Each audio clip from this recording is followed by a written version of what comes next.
Hello everyone, Kurt Klein here with Hallmark University, working from Don Yacobucci's Marketing Management, 5th edition, for BUS5332 Marketing Management. Today we're going to focus on Chapter 16, Marketing Strategy, and within our marketing framework, the strategy falls under the 5 C's with competitors. Our managerial checklist is as follows. What types of business and marketing goals are there?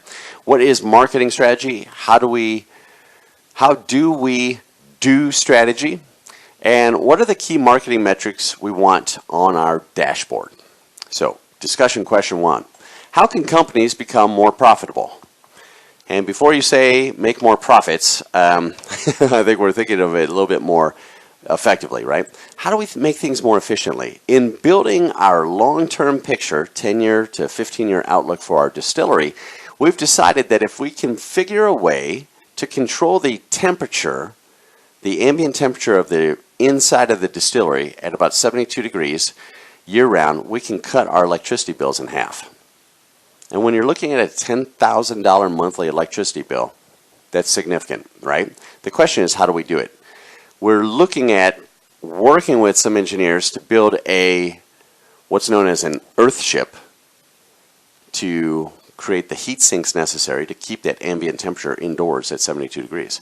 So how can companies be more profitable? Well, spend less on the variable costs of manufacturing your product. The next thing might be, how do we define the scope of our employees' job descriptions? How do we make it super efficient, exceptionally efficient, and ecological, right? Once we do that, we might get more bang for our buck from a labor perspective. And then how do we incentivize? And we've talked about that with the incentives and the compensation plans for our sales force. The sales force has to be incented appropriately. I'm not a fan of base plus commission. A lot of people are happy working for base, and then they might get a little bit of a bump on the commission. I'm a huge fan of 100% commission. In the 100% commission, you have the opportunity to make way more than the base plus commission type setup. Mostly because you got to recoup as the employer, you have to recoup that base, right? So why not make it an opportunity setup where they can make 2-3 times what the base plus com works out? Do it that way. I think you've got folks that are going to focus on pushing the product more effectively, which means you'll have more sales, ergo more profit. And then how do we cut down on waste, right? How do we leap ahead of our competitors? Or get to a point where our loyalty is so great our competitors are now chasing us. So lots of different ways for a company to become more profitable. And the other thing is keep an eye on exorbitant salaries, right? I mean, write it out for a moment. Write out $100 on a whiteboard, then 1,000, then 10,000, 100,000, 1 million, 10 million, 100 million, 1 billion, 10 billion, 100 billion. 1 trillion. Now, when you look at those numbers, write down $500,000 house. In the $100 one, there's a disparity. Right up until the million, there's still quite a disparity. But at the 10 million, it starts becoming nothing. At the 100 million, a $500,000 house, that's like, hang on, I've got today's lunch, right? And by exorbitant salaries, it's one of those, how do you profit share to increase loyalty, to decrease turnover, and to decrease the amount of time that you have to train employees? I know I'm belaboring this one a little bit, but I think it bears being said. Any of you that are out there that are thinking of becoming entrepreneurs, opening up your own companies, the number one key at the end of the day, once everybody has, supercomputers at their fingertips, they've got some sort of T1 line or whatever it is, a billion bytes of whatever, coming through as far as bandwidth on their Wi-Fi or internet connection. Company A uses Mac, Company B uses Mac, Company C uses PC, Company D uses PC. Are they all using technology? Heck yeah, everything's wireless, everything's Bluetooth, everything's wired into everybody's home, so you could be at home and follow what's going on at the shop. So now that that's all relatively equal, because processor speed is processor speed, bandwidth is bandwidth, we all have, that's all kind of equalized. What will make the difference in the future? And everybody says technology. I think it's people. That's the one thing technology doesn't seem to be able to duplicate, right? I mean, think about it. When you call a customer service line, do you reach out and think, man, I'm going to call this customer service line, I'm going to get a human being.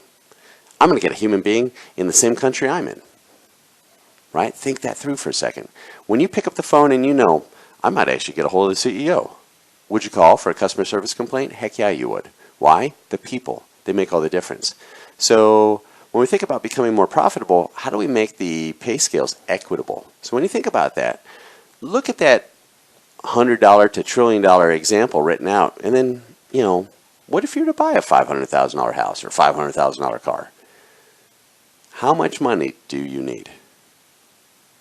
Everybody says more is better, maybe. And then why not make more? Okay, multiply any one of those numbers by 6.25%. What if that was your return? And then multiply that by 50%, because you'd pay 50% in capital gains tax. And all of a sudden, are you looking at ridiculously crazy numbers? Think it through for a second, right? So how can companies become more profitable? Look at Costco. Their CEO has one of the lowest CEO salaries of all the Fortune 500. Why? Because they put their money elsewhere, into the people, right? So marketing goals.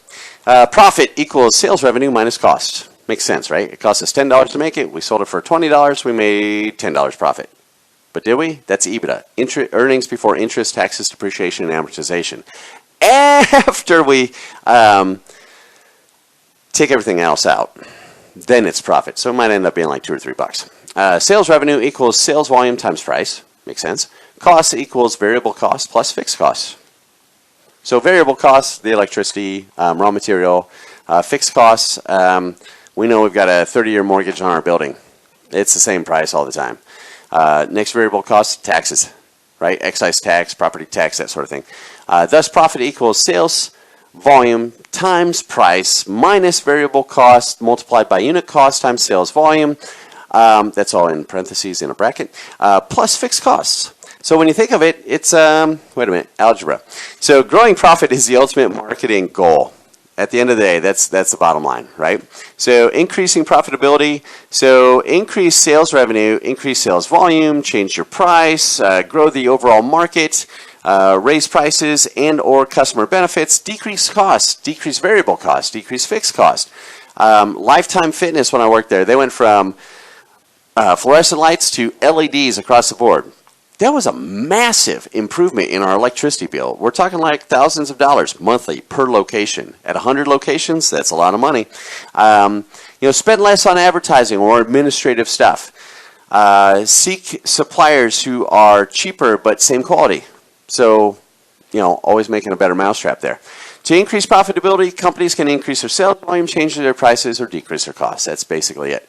To grow sales volume, companies can grow the overall market or grow the company's market share, upsell current customers to more expensive offerings, get customers to buy more frequently. In the personal training realm, we'd look at somebody and say, hey, listen, we were taught to help you build a goal. All of a sudden, you hit this goal. I want to do that first 5K. Now we got to focus on getting you to the Boston Marathon.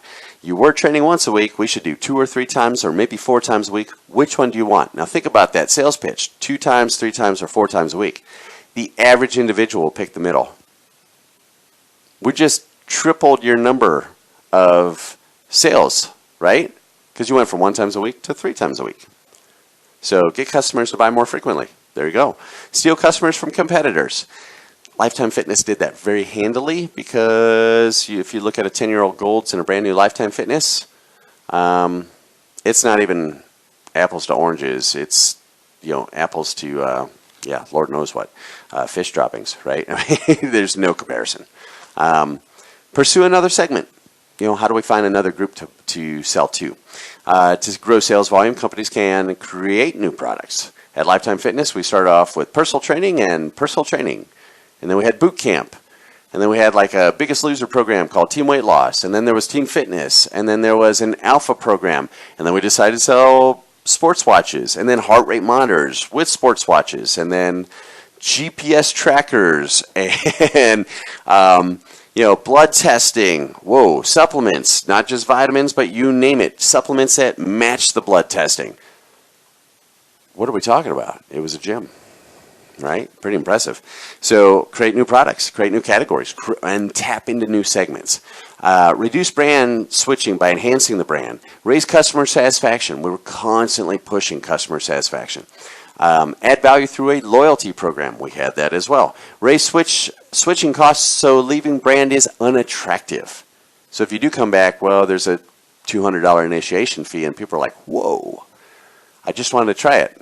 Well, maybe not. So profitability, changing prices. To change prices, companies can cut the prices, which may bring the volume in short term, but may damage the brand or image or the equity, may create price wars. You want to avoid that because, price wars end up being a game of throat cutting. So you cut your own throat in order to, show up your competitor. That's risky. Try to avoid that at all costs. Price wars are not necessary. The only person that wins in a price war is the consumer, and they are loving you for it. And they applaud your stupidity. Avoid that. Lower price necessitates higher volume. So you're going to have a push situation there. It's not pull. It is massive push. Raise prices. Yields greater margins. Cues higher quality. May need to shift to a more upscale target. Right? So profitability, decreasing variable costs. Find less expensive suppliers.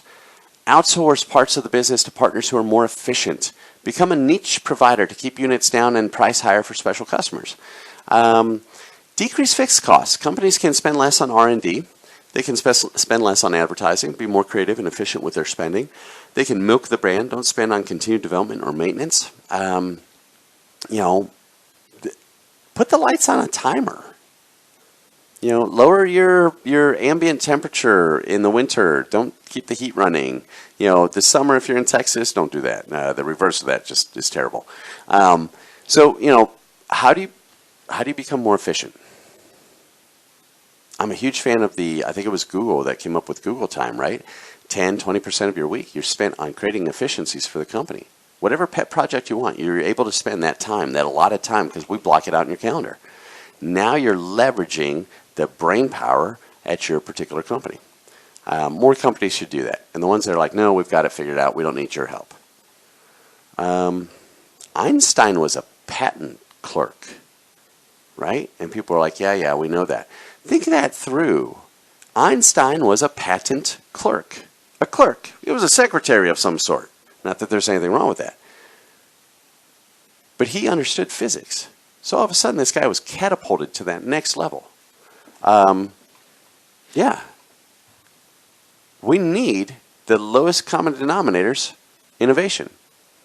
Because more often than not, the CEO is at the very top of the company, and that person at the very front line, they see it differently. They see the efficiencies. Don't discount that. Marketing strategies. Ansoff's product market growth matrix, BCG matrix, General Electric model. Porter strategies, the Tracy and Wersima strategies, and I'm probably mispronouncing those. Ansoff's growth matrix, current products, current markets, market penetration, new products, new markets, market development, diversify, product development. Lots of variables that go into Ansoff's growth matrix. Market penetration, current products, current markets, convincing our current users to drink Pepsi for breakfast, right? That's what that means. Market development, current products, new markets, selling chalk not only to schools, but also to kids. I bet the company that figured that out initially, when they started explaining how to write chalk, not just on a chalkboard, but on the sidewalks and the streets and everything, I bet their stock went up. Product development, new products, current markets, selling dry erase boards to customers to whom you are currently selling dry erase markers. How do you do that? You package them. Make it look convenient.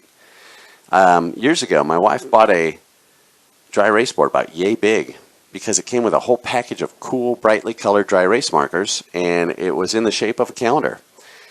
That thing's been on our fridge for years, and we still keep buying the dry erase markers. But they were able to pick up the cost of a board to at least one more customer. Probably dozens or thousands, right?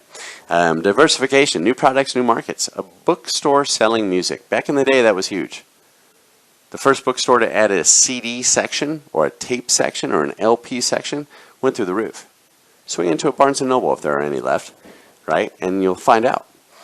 Describe how Apple could implement a market penetration strategy, product development strategy, market development strategy, diversification strategy. Which strategy do you think Apple primarily uses? Yes. That's the answer. All those, right? They started off with the Mac, the Apple IIe, then they got to the Macintosh, and they got to the Mac, the AirBook, all those others. And then they brought out that iPhone. And it was revolutionary because it did all kinds of crazy things. Just got the iPhone XR from a 6S, and it still facially recognizes all of this. It's amazing to me. And fast, clear, the screen's really neat. The camera's still awesome. But think about it. It replaced how many products? So product development, market development, diversification, market penetration. So they went further into it because now you just need one device to do like 10 things. And then you add in things like mobile banking, and somebody had to work with all those folks. I haven't been to my bank in years. I stopped in for a notary. That was it, right? I mean, it wasn't banking related. So which strategy do you think Apple primarily uses? I'm going to say all of them, right? So BCG matrix. Brands or products are classified according to whether each has a strong... All right, so BCG matrix. Brands or products are classified according to whether each has a strong or weak market share and slow or growing market. So star, high share, high growth. Cash cow, high share, low growth. Question mark, low share, low growth, or high growth. And then dog, low share, low growth, right? So give examples of a star, a cash cow, a question mark, and a dog. So you've got high growth, high market share. I would say a star.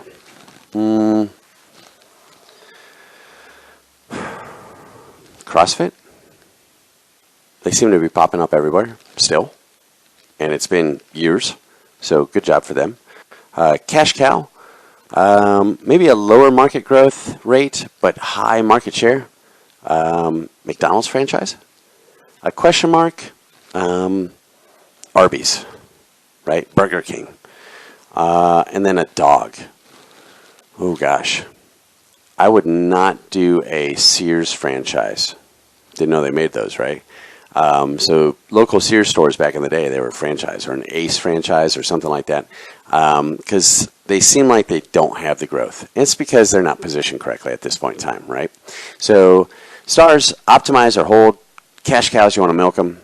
Question marks, invest or divest. Dogs, minimize or divest. We're somewhere between a question mark and a cash cow with our wellness company. If stars and cash cows are sufficiently profitable, companies can carry question marks and dogs. So that's why, like Procter & Gamble has 80 different products. Each product works as its own company. So there might be a dog in there, but, let's say a half a dozen.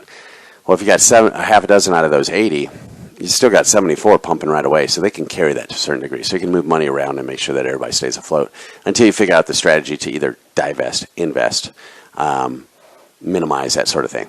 So General Electric model measures market attractiveness and business strength, weights how important dimension is, and constrained to 1. Rating how the company is doing. 1 equals awful and 5 equals outstanding. So in the GE model, market attractiveness, sales volume, there's a whole slideshow here. Page 21 of the PowerPoint. You're going to want to look that one over.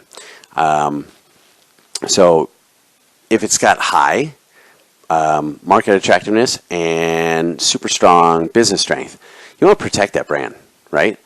If it's got a middle of the road business strength and super high market attractiveness, you want to build that one. You want to go for it. Pull the trigger. If you've got medium attractiveness but still super high strength, build, but be careful. If it's got low market attractiveness and low business strength, get rid of it. It's a dog. Divest, get out of it. Cut your losses, as they say. Porter strategies. Porter strategies, companies can dominate in one of three ways: cost leadership, produce more efficiently than the competition; differentiation, distinguish one's products as unique; focus, do one thing very well. So Tracy and Worsama's strategies, we're looking at operational excellence, deliver products smoothly, reliably. IKEA does a great job. TurboTax, great job. Product leadership, excellent quality, innovation. Apple, BMW, the 325 model BMW has won best car for like 30 years, right? Customer intimacy, knowledge of customer needs.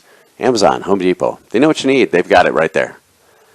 And then they have the algorithms necessary in pretty much both their sites to be able to figure out, okay, you were looking at this. Did you also want to take a look at these things?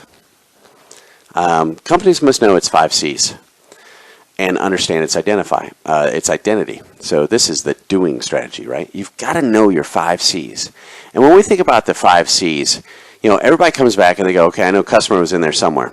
You're failing already. Customer, company, contacts, collaborators, competitors. You've got to know those inside and out. And once you know those inside and out, you are good to go.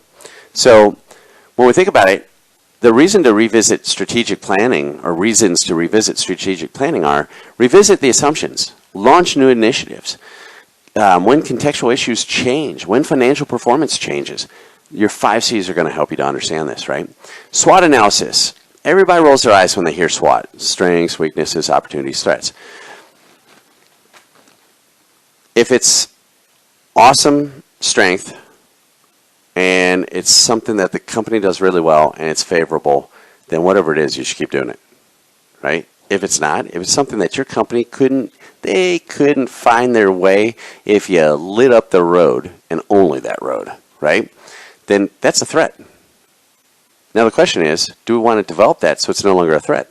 Or do we want to get rid of it, distance ourselves, divest, right?